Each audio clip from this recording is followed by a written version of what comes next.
Can AI or IT systems be really made foolproof? Companies who are embarking or already are on the journey of AI need to rethink whether the systems are going to be foolproof or not, and whether it is really possible to make systems enabled by AI or analytics really a foolproof system.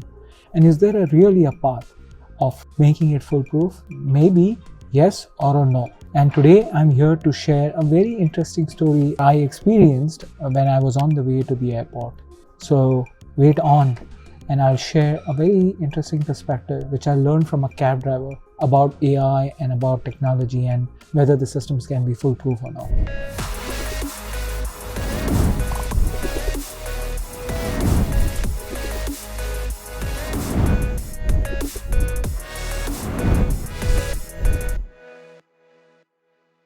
Hi friends, my name is Anis Merchant. I'm really glad that you show up every week to see these fun and interesting videos. Today, I'm here to share a very interesting story which I learned from a cab driver. I was on the way to the airport and I booked a cab and he picked me up and we were on the way to the airport, and on the way he got a call. Now, I was thankful that he didn't pick up his phone to speak to the person who was calling him, but he had his headphones on. And I overheard the conversations, and definitely they were speaking in Hindi because I was in Mumbai. The conversation really blew my mind. The other cab driver who was speaking to my cab driver asked him, where is he going, where the drop is. So my cab driver mentioned that, I picked up Anis on the passenger from so-and-so and I'm dropping him to the airport. The other side started talking about few things. I definitely couldn't overhear because he was on the headphones, but then I heard my cab driver started saying few things which really opened my eyes about business and how they look at their own business. So apparently what I figured out from the conversation is the other person was waiting for an individual and definitely not booked through an app. That guy was also a cab driver. He was waiting for a passenger who had committed to him that he'll pick him up or he will leverage his cab service, but apparently he ditched him. He didn't show up, or he kept on delaying. It was almost 3 hours that he was made to wait, and because of that he was declining all the service which the cab company was offering him. Now, interestingly, what I heard from my cab driver, which I was not aware, that if you do that, if you keep cancelling, the cab company, because of the systems, will automatically either put you offline, block you for an hour, or block you for a day. And apparently it shows the status on your phone, or the person who's driving the cab, it will show up the status. If they're going to block you for a day, they'll send you an email or a message.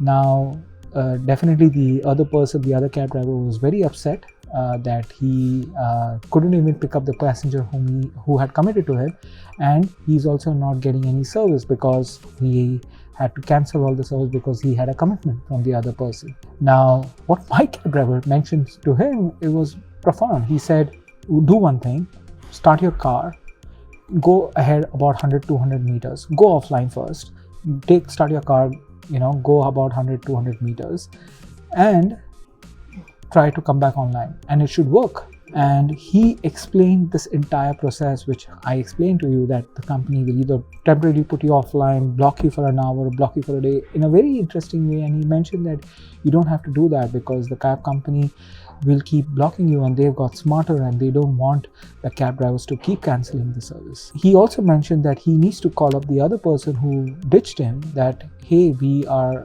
individuals who work on our time and our time is precious. So he mentioned that please call that other passenger and tell them that please don't do this from going forward because our time is precious. We work on time, we run a business, and our time is very precious, so please respect that. What I learned as an interesting perspective from the cab driver, that they look at this entire profession as a business, not as a work, and they measure their value based on time. A very interesting insight for all of us. We waste our time or don't value our time. A great lesson from a cab driver. But the second piece, which I started the topic about, I'm sure the cab company has put in all the checks and balances, and I know we all have been in the same position where cab drivers have cancelled upon us when we booked a cab, and it's been frustrating. and the cab companies are doing a good job by putting in systems, and these are automated systems. Well, in this case, definitely the cab drivers were able to figure out the best way to crack the system and able to know what are the hacks. And it's not just for the cab company. I can tell you, I've come across so many systems, so many practices where companies are not able to really get the ROI of all the AI and analytics solutions which they have built, because they forget that there are 2 things or 3 things which they need to capture on. First is there is going to be human behavior. If the systems are going to interact with humans, humans are going to find ways to crack it, break it, or find ways to get good at it, because they know that there are systems, there are technologies, there is AI which is monitoring that. So you have to rethink about those human behaviors, and hence behavioral psychologist or behavioral science needs to be brought into any app development or any science which you develop. So that's the first tip. The second piece is you have to have human in the loop. Now, how do you get human in the loop? Naturally, if there are 1,000 cabs getting cancelled in a minute, you can't have 1,000 people calling up those cab drivers and speaking to them. The best way is to actually figure out the system which the cab company has built is great, but before you put somebody off for an hour or 2, you have human in the loop. And to do that and to call upon a human to call up the cab driver, you have a better anomaly detection service. Now, if you have the anomaly detection and if you have the human in the loop service, both combined will give you a better, profound impact to what you're looking for.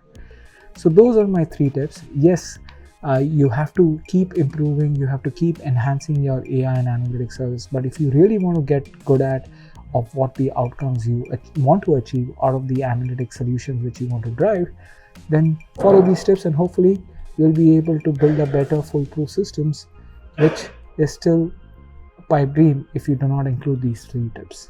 Look forward to seeing you in my other video. Thank you, take care, and be safe.